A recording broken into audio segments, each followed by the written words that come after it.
everyone, it's Brian back with you again, and I'm going to do a thread response today. This thread was started by Mike, PC31, the Vinyl Policeman. He's a pretty cool cat. I'm sure you know him. If you're watching my channel, I'm sure you know who he is, but if not, consider replying to this thread. His thread is to show 5 records from 5 different artists on one record label, and for his opening thread he did Stiff Records, which is a really cool record label, and I think I had most of the things that he showed from there. And I considered doing a Canadian record label and was about to do that, but I decided at the last moment to switch to a different record label called Matador, which is an American label that's been around since 1989, and they've released records that you'd classify as, I guess, indie rock, post-punk, experimental, alternative, and electronic, etc. They have quite a long list of alumni that have been with the label, but I think current acts would be Bell and Sebastian, New Gang of Four, Pavement, Kim Gordon, Interpol, Yola Tango, and Snail Mail, and acts like that. So I'm going to show 5 records. Amongst those 5, I'm going to show a copy of the cheapest or most inexpensive sealed brand new record I purchased in the 21st century. And I'm also going to show something that's maybe a bit of a rarity. But to start, I thought I'd show something that Mike is familiar with, at least partially, and that is the 7th record from a band called Spoon. This is called Transference. This came out in 2010, but this is the 2020 re-release. They've been re-releasing the Spoon catalog on vinyl. And a while ago, Mike asked me which Spoon record should he get next, and I said just get them all. But in listening to this recently, I thought maybe I should have recommended this one because this is one that would maybe float to the top for me. There's some really great songs on here. Got Nothing is great.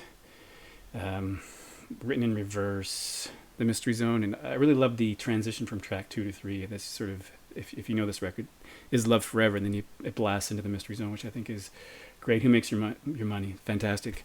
This is a really strong record. I like them all. I don't really love the first Spoon record, I guess, but they're all good. So there's the lyrics, and the back has credits and track listing. And so, Matador doesn't really have a uniform label, and I think everything I will talk about today has a custom label. So this is pretty minimal design, band name, album name, and all their catalogs start with OLE, Ole, I guess, for the reference to Matador. And so there's not really much on that label to show, but this is a very strong record, and I really like it. The second record I'm going to show is one that I don't really have a whole lot to say about. You probably know this band, Queens of the Stone Age. This is from 2017, so this is already 5 years ago, and this is their last record, so I'm not really sure what the band is up to these days. This is called Villains. Let me show you the gatefold here. One criticism I did read of this record is people were frustrated by the fact that there's 9 tracks, but it's spread over 2 records, which is, I don't know, I guess if you don't want to get up and turn the record over, I can see why you'd say that. So 3 on side A, 3 on side B, Queens of the Stone Age. And the label really doesn't refer to Matador Records at all. It's this snake thing on both sides. And I'll show you the second record because it has something interesting. Before that, I'll show you there's an insert. So the art, I think the art on this record is pretty cool. And on the second disc, because there's only 9 tracks, you get the 3 tracks on side C.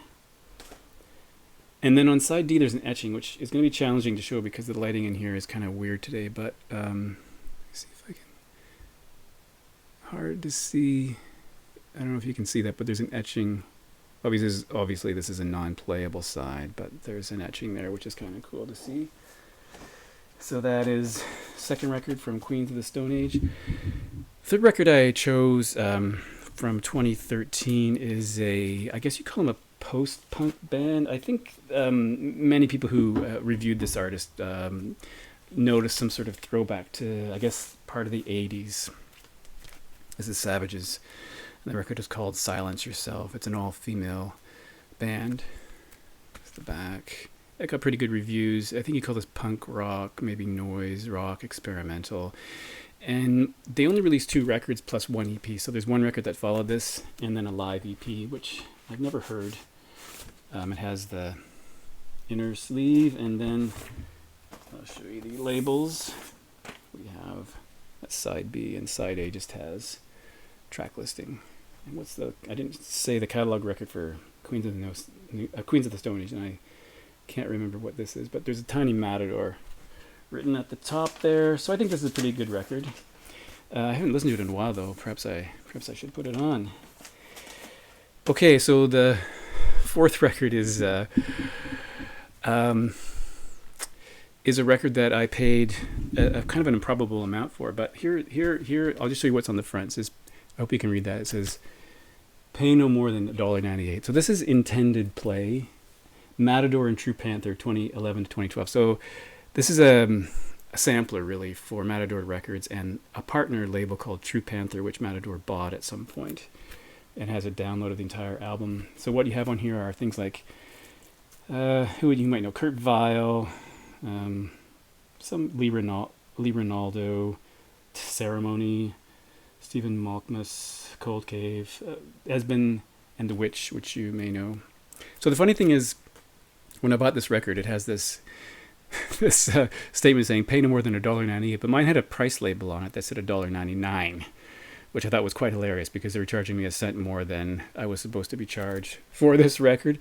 But if you put that into American money, it probably means less. But the weird thing is this was on sale at 40% off, so I guess that's probably $1.20 or something like that. So I paid almost nothing for this record.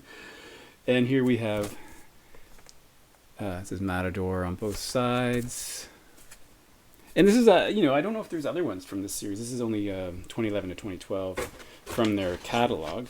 And obviously it was a lost leader just so to get people interested, and I picked it up because I thought it was pretty cool.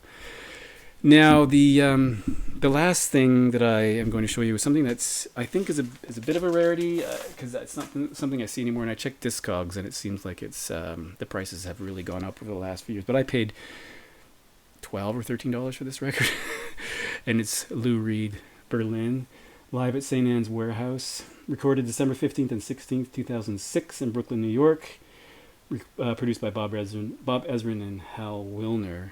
So this was released in 2008, so this pressing dates from 2008. I also have the CD copy, and there's also a DVD, which I have as well, that has the video of the entire concert.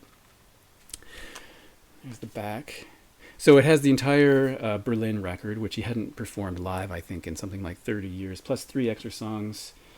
Candy Says, Rock Minuet, and Sweet Jane. So the one you might not know, if you haven't followed Lou Reed in his later career, you might not know Rock Minuet, but that's from the Ecstasy record, which in 1999, I think, which is fantastic. So there's the spread of the musicians. So you can see he has some musicians added to the mix and some extra backing singers. And let's see what else is in here. There's a short description from Lou. There's some information about it. And the first, let's pull out the first one here.